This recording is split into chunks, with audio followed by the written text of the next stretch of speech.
La 25e édition de la Journée nationale de mobilisation de lutte contre les troubles dus à la carence en iode a été célébrée ce 27 octobre 2022 à Semekpodji. Les troubles dus à la carence en iode regroupent l'ensemble des manifestations visibles et invisibles qui résultent d'une insuffisance en iode dans l'organisme.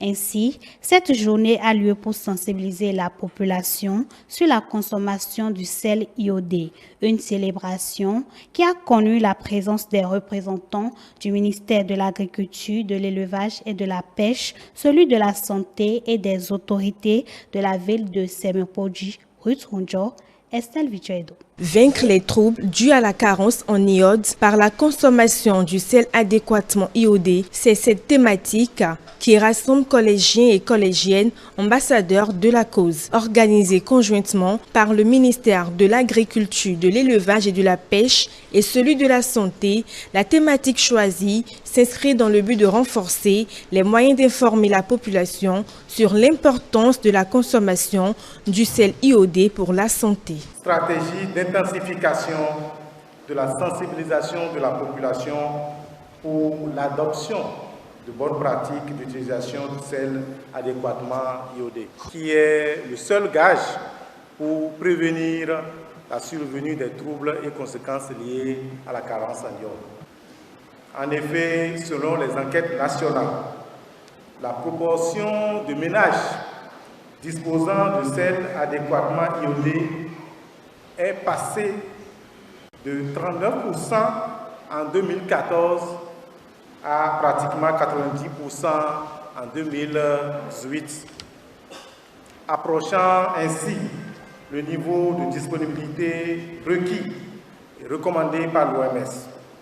En vue de maintenir ces statistiques et permettre également à la population d'éviter les maladies liées à l'insuffisance d'iode dans l'organisme, plusieurs stratégies sont prévues pour promouvoir la production et la consommation du sel iodé.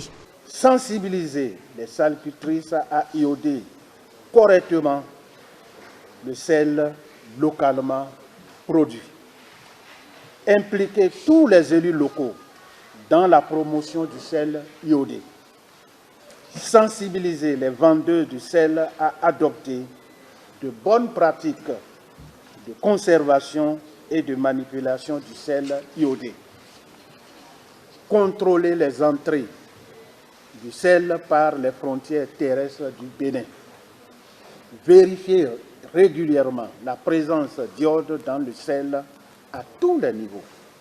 Sensibiliser les consommateurs à exiger du sel adéquatement iodé et procéder à la saisie du sel non iodé mis en vente au Bénin.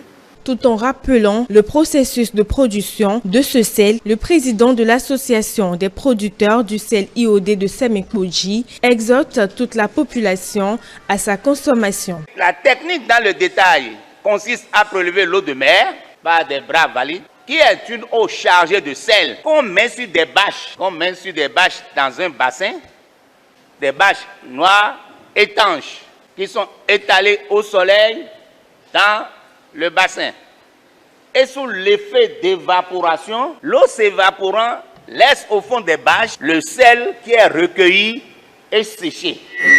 Mais il ne présente pas de risque pour la santé. Il est très respectueux de l'environnement et évite pour notre pays la déforestation. De consommer et de bien consommer du sel iodé pour leur santé. Le sel iodé doit être protégé contre l'air ambiant, les rayons solaires et la chaleur. Il doit être conservé dans un bocal bien fermé. Le clou des manifestations est la distribution gratuite de sel iodé à chaque participant.